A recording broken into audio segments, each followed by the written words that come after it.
Bom dia, boa tarde, boa noite ou boa madrugada. Seja muito bem-vindo novamente a mais uma aula do curso de Coordenador e Monitor Cristão. Hoje, para início dessa aula, eu quero deixar para você, aluno, um versículo que se encontra no livro de Marcos, capítulo 10, versículo de número 43, 44. Diz assim: quem quiser tornar-se importante entre vocês deverá ser servo, e quem quiser ser o primeiro deverá ser escravo de todos. Amém? Reflitam nisso. Lembrando que nós estamos aqui para servir, não para escravidão, né? no contexto na qual entendemos. Mas vamos lá. Nessa videoaula eu quero apresentar para você, né, o papel, tá, fundamental do coordenador e monitor cristão. Tá? Primeira coisa, né, ele vai promover um papel de liderança, tá? Só que não é uma liderança comum, na qual somente ser um líder para conduzir. Não, é uma liderança transformadora, tá? Porque ele está lidando com vidas, transformação, tá? E ele não está transformando apenas a vida dos demais, ele está transformando a vida dele também. Então, para começo, né, para início, a liderança transformadora, né, tanto o coordenador como o monitor, ele precisa ser responsável pela liderança e acompanhamento integral das comunidades, guiando os residentes no caminho da recuperação, né? Então, como nós estamos falando de um curso cristão, né, buscar sempre o aprimoramento, né, a comunhão com Deus, né, a leitura da Bíblia, buscar essas ferramentas vai ser fundamental, porque como que eu posso guiar uma pessoa se eu não sei o caminho? Então, precisa se buscar o caminho, assim como a Bíblia, a palavra de Deus nos relata, né? E eu sou o caminho, a verdade e a vida. Então, se Jesus é o caminho, né, eu tenho que primeiro conhecer esse caminho para depois eu trazer pessoas para esse caminho, porque só assim terá uma recuperação. Amém? Também ele vai prestar um suporte, né, multidimensional. Então ele não vai somente prestar um suporte físico ali para o acolhido, para o paciente que está sob seus cuidados, sob seu monitoramento, sob sua coordenação, e também a sua equipe, né, multidisciplinar. Muitos ali também não conhecem. Você, como conhecedor, buscar esse conhecimento para saber orientar, conduzir a sua equipe, é de extrema importância nesse suporte, porque você vai atuar como suporte espiritual. Muitas vezes vai acontecer do acolhido, paciente, até mesmo um familiar que veio visitar, né? Ou até mesmo seu companheiro de trabalho está passando por uma situação na qual ele foi até você em busca de alguma ajuda. Você tendo esse suporte, você buscando as ferramentas, você consegue dar esse suporte espiritual. Como nós estamos falando, eu sou um coordenador e um monitor cristão. Mas vamos lá. Você consegue orar por uma pessoa? Você consegue buscar ajuda em Deus para você trazer uma palavra? Então você precisa buscar, né, na palavra, em Deus, o conhecimento para poder estar guiando.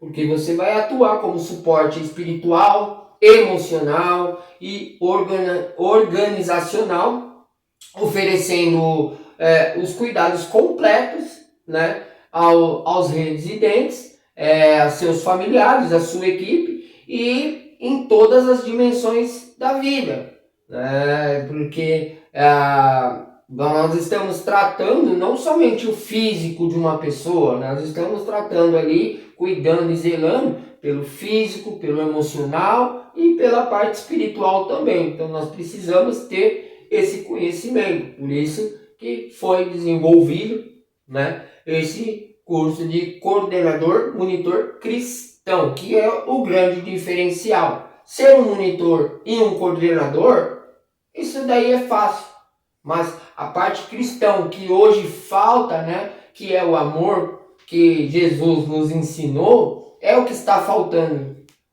para muitos, em muitos lugares. Então, precisamos aí ter esse conhecimento da palavra de Deus e sempre buscar a sua orientação.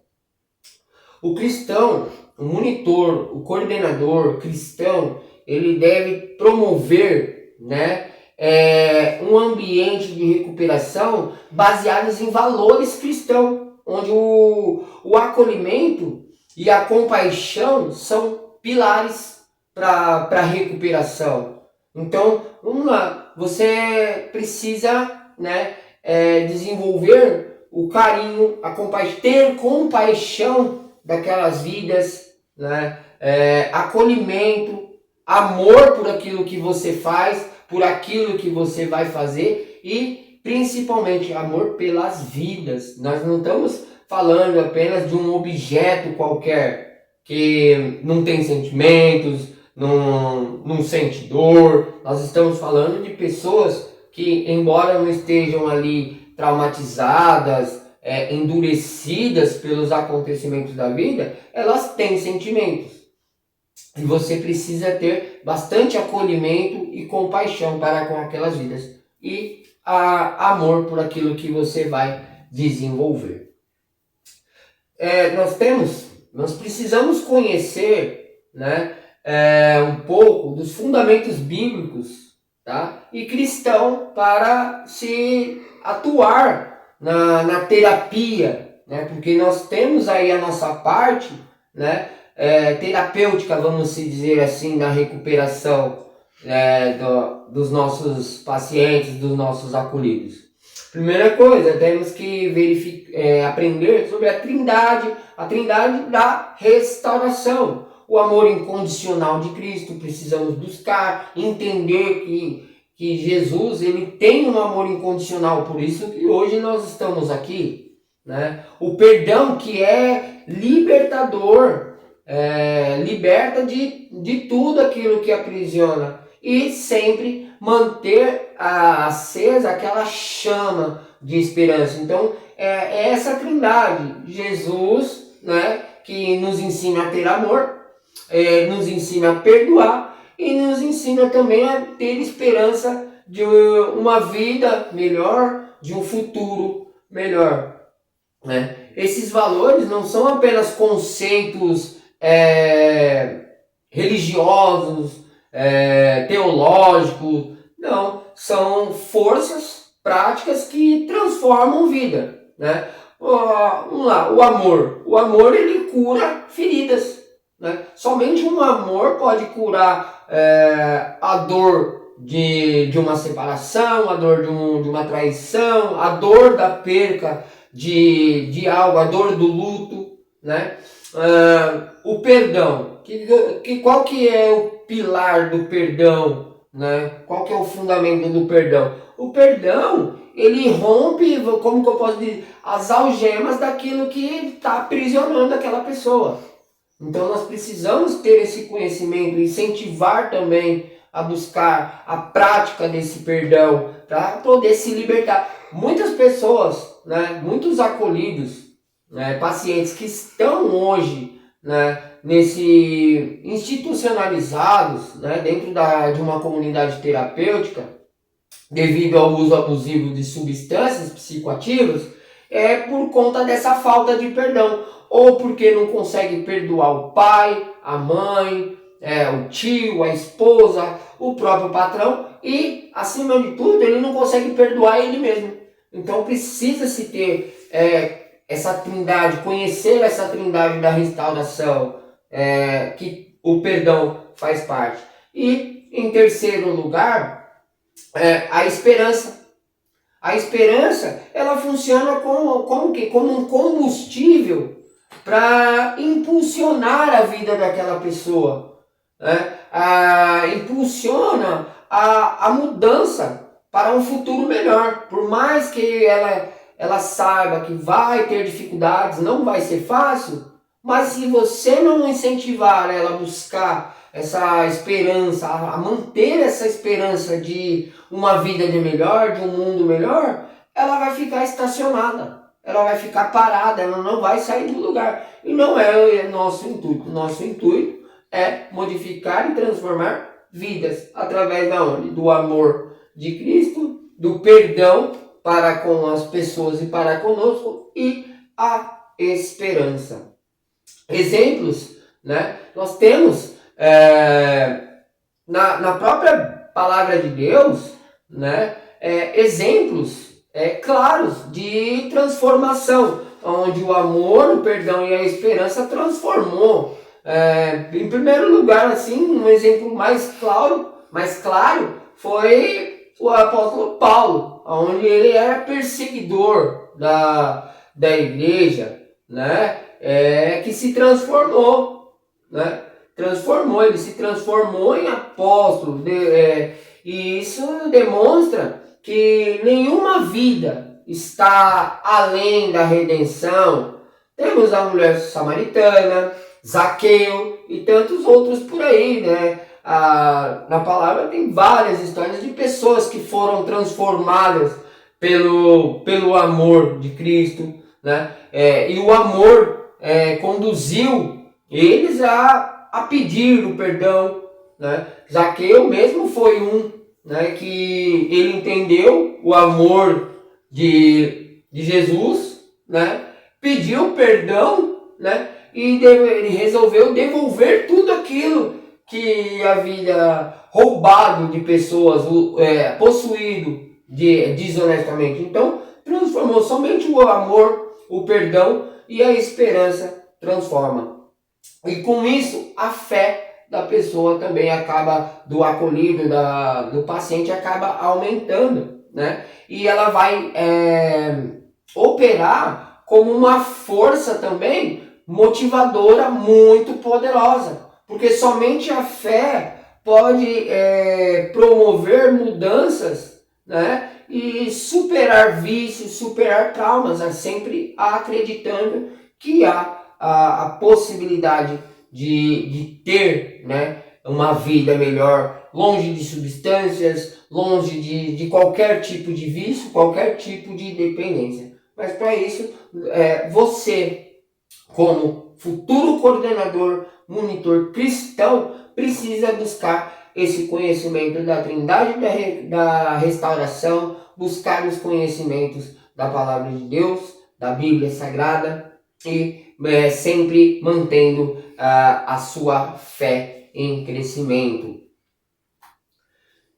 Temos, mediante a essas situações, algumas competências, né? Competências técnicas que o coordenador e o monitor cristão, né, deve ter, né? Gestão de conflitos e mediação. Ele precisa ter ali a capacidade, né, de gerir conflitos. Como que eu vou, geralmente, um monitor, né?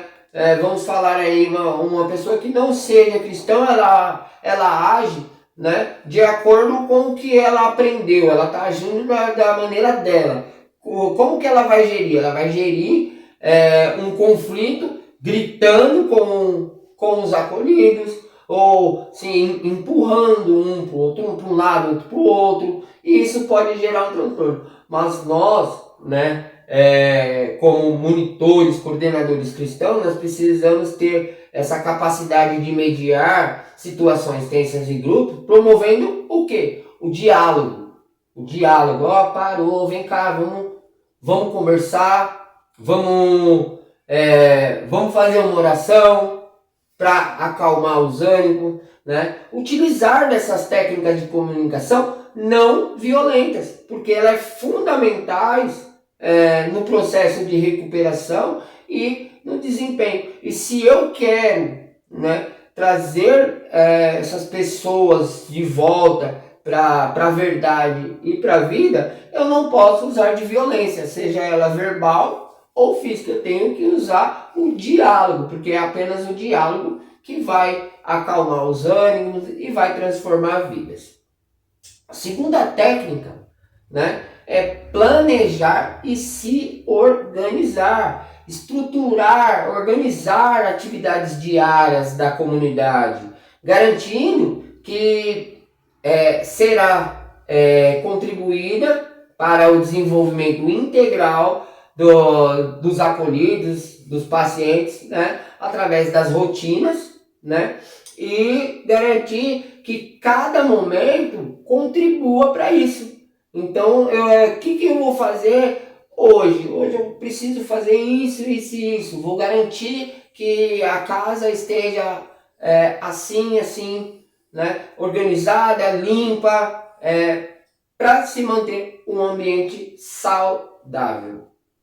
Terceira técnica, né, obter conhecimento especializado, uma compreensão básica, né, sobre a dependência química, sobre saúde mental, quais são os processos da recuperação, como que funciona o organismo, né, a mentalidade do dependente ali nesse processo de internação. Conhecimento técnico complementa a abordagem espiritual do trabalho. Então eu preciso ter esse conhecimento especializado também, para que eu possa também ajudar, porque em muitos momentos o monitor ele vai atuar ali, né, como se fosse o terapeuta. No caso ali ele vai ser um conselheiro, né? Pode ser um conselheiro daquele acolhido, né, daquele paciente naquele momento de dificuldade, porque muitas vezes o terapeuta não está na casa, né, ou já passou do horário de expediente dele, ele foi embora e ficou o monitor, né, com os acolhidos, o coordenador ali com os acolhidos. E o acolhido ele precisa de uma ajuda, de um suporte ali. Como que você vai dar um suporte para a recuperação se você não tem o conhecimento da recuperação? Como que você vai falar sobre dependência química se você não tem esse conhecimento? E também, especialmente, como que você vai falar da parte espiritual se você também não tem esse conhecimento? Então, buscar o conhecimento especializado é fundamental para essa a abordagem, né, e continuidade e crescimento do seu trabalho, do seu espiritual e da recuperação de todos, e inclusive o crescimento da comunidade na qual você irá atuar. O coordenador, o monitor, ele precisa desenvolver algumas habilidades humanas e relacionais, né? Quais são essas habilidades que muitos precisa ser desenvolvida ou até mesmo começar a praticar, né? Uma escuta empática, acolher histórias de dor e superação com compaixão, criar um espaço seguro para que eles compartilhem sua jornada sem que sejam julgados, né? Porque muitas vezes o que acontece? Eles vão falar, eu fiz isso porque eu sofri aquilo. Legal. Só que a pessoa ela vai falar, não, isso daí não justifica isso que você fez. A gente sabe que não justifica, mas se a gente for julgar, aí ele para de falar. E uma coisa, né, que a gente precisa aprender é que todo o trauma, toda a dor que está dentro dele, que está fazendo ele a fazer o uso da substância, precisa ser colocada para fora. Ou então ele vai fazer o uso da substância novamente. Então não foi eficaz o tratamento. E tudo isso depende do coordenador, do monitor cristão e da equipe multidisciplinar. Uma outra habilidade que precisamos desenvolver é ser claro, né? Utilizar de expressões respeitosas e bastante assertiva, né? Porque essa expressão de respeito, né? E uma fala, uma comunicação assertiva, ela vai fortalecer o quê? A confiança daquele acolhido, daquelas pessoas que estão ali sobre seus cuidados, estabelecendo o quê? Pontes de conexão entre monitor e residente, entre coordenador e residente, e também funcionando como o elo de ligação para com os demais profissionais ali daquela comunidade. Uma outra habilidade humana e relacionais que precisa ser desenvolvida é chamada de liderança servidora. A pessoa muitas vezes ela quer ter um cargo de liderança para mandar, mas o verdadeiro líder, ele não manda, ele serve. Inspirar pelo exemplo e demonstrar cuidado genuíno. Não é porque nós, né, como coordenadores, monitores, estamos naquela posição que nós vamos só exigir. Não, pelo contrário, nós temos que inspirar os acolhidos que ali estão, né? Primeiro, para nós servirmos a eles, para depois eles nos servir. Então é assim, nós temos que se colocar como iguais a eles. Nós não podemos esquecer, né, disso. Nós temos que, mesmo que você nunca, você que hoje está fazendo esse curso, né, mesmo que você nunca passou por esse processo, né, de dependente químico, né, não tem essa habilidade, mas tem essa vontade, né, de trabalhar nessa área, você precisa aprender isso, que você está ali, né, num ponto de liderança, não para mandar, e sim para servir. Inspirar eles por esse exemplo, né, você vai transformar vidas e desenvolver uma humildade em você e neles também, porque eles vão ver, nossa, que esse monitor é bom. Esse monitor é muito legal, ele fala com a gente, ele mostra pra gente, ele ajuda a gente, ele ensina a gente. Então você vai precisar servir antes de ser servido, e tudo isso sempre com uma extrema dedicação, tá? E assim eu finalizo essa aula. Espero que você tenha gostado e te aguardo na próxima aula.